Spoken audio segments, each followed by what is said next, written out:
ایک علاقہ ہے وہاں ہندوستان میں، وہاں جلسہ تھا، بہت بڑا اجتماع، اور حضرت کا اجتماع لاکھوں میں ہوتا ہے، لفظوں میں نہیں کہہ رہا، حقیقتوں میں کہہ رہا ہوں، لاکھوں میں اجتماع ہوتا ہے جہاں حضرت کی تقریر، پتہ نہیں پروانے کہاں کہاں سے آتے ہیں۔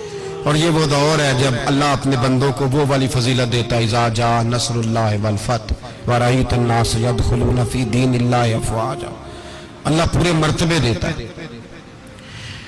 تو بڑا لاکھوں کا اجتماع تھا، میرے سیدی، میرے شیخ، میرے محسن حضرت صاحب قبلہ دامت برکاتہم العالیہ، آپ نے وہاں جانا تھا، 2-3 دن کے بعد جلسہ تھا، تو وہاں ایک مجذوب بزرگ رہتے تھے اس علاقے میں۔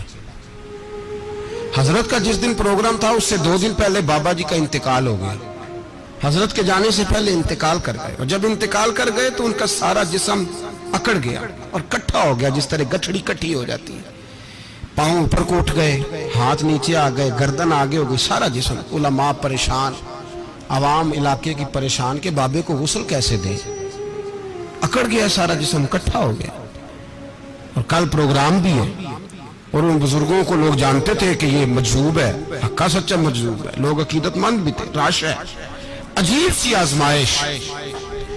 اب لوگ بڑی کوشش کرتے رہے، ڈاکٹروں کو بھی بلایا گیا، سب کچھ کیا، لیکن کوئی حل نہ نکلا۔ اگلے دن حضرت تشریف لے گئے، لوگوں نے کہا حضور یہ مسئلہ ہے، اس طرح کی پوزیشن ہے، وہ بابا جی ہیں تو وہ فوت ہو گئے، مجذوب تھے، تو کیا کریں؟ آپ فرمانے لگے مجھے لے چلو، مجھے لے چلو۔ ملا رومی کہتے ہیں ولی کو ولی پہچانتا ہے، ولی کو دکھیے دی گل دکھیا سمجھے، سکھیے نو کی خبراں، جو اس مقام کا نہیں اسے کیا پتا کہ بات کیا ہو رہی۔ فرماتے ہیں کہ حضرت فرمانے لگے مجھے لے چلو، حضرت پہنچے، مجمع لگا ہوا تھا سیدھے میت کے قریب۔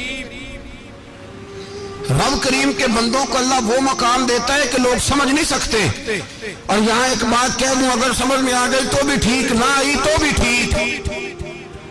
اللہ کے ولیوں کے تعلقات آپس میں مرنے سے ٹوٹتے نہیں، یہ مرنے کے بعد بھی قائم رہتے ہیں۔ سمجھ میں آ گیا تو بھی ٹھیک، نہیں آیا تو بھی ٹھیک۔ بابا جی انتقال کر چکے، وصال ہو چکا، قبر مری تے میرے پیرا جے کر پاویں پھیرا، قبر دے وچوں ہڈیاں اٹھ کے مجرا کر سن تیرا۔ حضرت پہنچے، کان میں بابا جی کے قریب گئے، یوں کان پکڑ کے کوئی بات کی، کوئی بات، اللہ اکبر، کوئی بات کی۔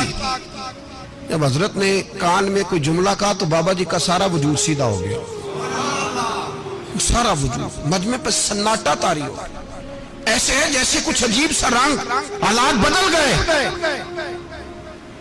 لوگ کہا چلو چلو غسل دو، کفن پہ ناؤ، جنازہ پڑھے۔ لوگ جمع ہو گئے حضرت کے پاس، علماء اور مشائخ کا، حضور بتائیے تو صحیح آپ نے کیا کہا، ایسا کیا جملہ کہا کہ کل سے لگے ہوئے تھے سیدھا نہیں ہو رہا تھا۔ فرمایا چلو ٹھیک ہو گیا نا، جنازہ پڑھاؤ۔ جو صاحب نظر تھے وہ قدموں میں بیٹھ گئے، حضور مہربانی کریں بتا دیں۔ تو حضرت فرمانے لگے کہنا کیا تھا؟ میں نے اس کے کان میں کہا کہ اختر رضا آ گیا ہے، تیرا جنازہ پڑھا کے جائے گا۔ اختر رضا آ گیا ہے، تیرا جنازہ، پتہ نہیں آپ کو سمجھ آئی ہے کہ نہیں آئی۔ تو وہ فوت شدہ بزرگ انتظار کر رہے تھے کہ مولا تیرا ایک وقت کا غوث جو یہاں رہتا ہے، ایک قطب دوران جو یہاں ہیں، تو میں ایسے ہی دنیا سے چلا جاؤں؟ انتظار ہو رہا۔ جب کہا نا کہ آ گیا جنازہ پڑھا کے جائے گا، تو فوراً سیدھے ہو کے کہنے لگے حضور وعدے پہ قائم رہیے گا۔ میرے حضرت قبلہ عالم، دوستو دیانتداری سے کہتا ہوں، مسجد میں بیٹھا ہوں اس وقت، اگر وہ والی سیرت جو کتابوں میں ہم ولیوں کی پڑھتے ہیں وہ اگر کسی شخص میں پائی جاتی ہے تو وہ میرے شیخ میں پائی جاتی ہے، میرے حضرت میں۔ ابھی آپ جب آئے،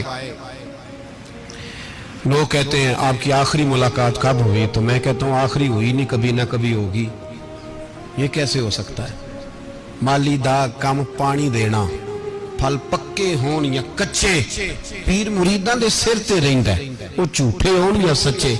ہماری تو ملاقات آخری کی، ہم تو جنت میں بھی کٹھے رہیں گے، ان کے قدموں میں رہیں گے، اور ہم اللہ سے دعا مانگتے ہیں جنت میرے کس کاری جتھے یار نظر نہ آوے، او دوزخ مینوں لکھ بہشتاں جتھے سونا آوے جاوے، تو وہاں بھی کٹھے ہوں گے۔